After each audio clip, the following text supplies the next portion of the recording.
Dos and پہ بنو امیہ پہ پہنچی. یہ ہم نے آخری بندہ جو ان کا سب سے بڑا بندہ تھا اس کی حقیقت بھی بتا دیں کہ یہ میاں محمد بخش صاحب جو ڈیویٹ ہوئے خود سے نہیں ہوئے. یہ شیخ عبد القادر جیلانی کی اپنی تعلیمات ہیں اوتھینٹک پوری دنیا میں موجود, جن کو ان کے ماننے والے آن کرتے ہیں, اور نہ صرف آن کرتے ہیں فخریہ بیان کرتے ہیں. 5 باتیں ان کی اپنی تعلیمات کی روشنی میں بیان کرنے لگا ہوں قصیدہ غوثیہ سے. قصیدہ غوثیہ خود عبد القادر جیلانی نے اپنی شان میں قصیدہ لکھا ہے, اندازہ کریں. یعنی قصیدے تو بادشاہوں کے لیے لکھتے تھے شاعر, ٹھیک ہے, انبیاء کے لیے نعتیں لکھی جاتی تھیں. یہ کوئی وکھرا بابا ہے جس نے اپنی شان میں خود قصیدہ لکھا ہے. اور یہ ایسا قصیدہ ہے کہ آج بھی گولڈا شریف میں جمعے کی نماز کے بعد قصیدہ غوثیہ پڑھا جاتا ہے, اور اس کے بعد مصطفیٰ جان رحمت پہ لاکھوں سلام کھڑے ہو کر پڑھا جاتا ہے. یعنی ہماری عام بریلویوں کی مساجد میں تو مصطفیٰ جان رحمت پہ لاکھوں سلام پڑھا جاتا ہے نا کھڑے ہو کر, لیکن گولڈا شریف میں چونکہ وہ قادری چشتی سلسلے سے ہیں, وہ جمعے کے بعد قصیدہ غوثیہ بھی پڑھتے ہیں عربی میں, سمجھ کسی کو نہیں آ رہی, اس کے بعد اردو میں کلام پڑھتے ہیں مصطفیٰ جان رحمت پہ لاکھوں سلام.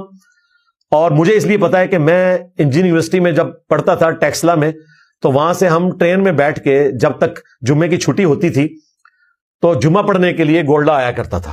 پھر بعد میں بھی جاتا رہا ہوں, ایون جاب کے دوران بھی میں عصر سے لے کر عشاء تک وہیں بیٹھا کرتا تھا. اللہ تعالیٰ نے مجھ پہ رحم فرمایا کہ میری خاطر یہاں پہ ذلیل ہو رہا ہے تو میں اس کو صحیح جگہ پہ پہنچا دوں. یعنی کہ میرے نبی عیسیٰ ہے ہی کوئی نہیں, تیرے بابے تھے شاہ ہی کوئی نہیں. تو میں اپنے اسٹوڈنٹس کے لیے اپنے مرنے سے پہلے عبد القادر جیلانی المتوفا 561 ہجری, جو 471 ہجری میں پیدا ہو کر 561 ہجری میں 90 سال کی عمر میں اپنے بزرگوں کے پاس پہنچ گئے, اور آج پوری دنیا میں ان کو غوث وقت بتایا جاتا ہے. ان کے عقائد ان کے قصیدہ غوثیہ سے بتانے لگا ہوں, اور آپ دیکھیں گے کہ ہم نے کتاب و سنت کی روشنی میں اپنے اسٹوڈنٹس کو اتنا ایجوکیٹ کر دیا کہ مجھے ان باتوں کی انجینئرنگ کرنے کی بھی ضرورت نہیں پڑے گی.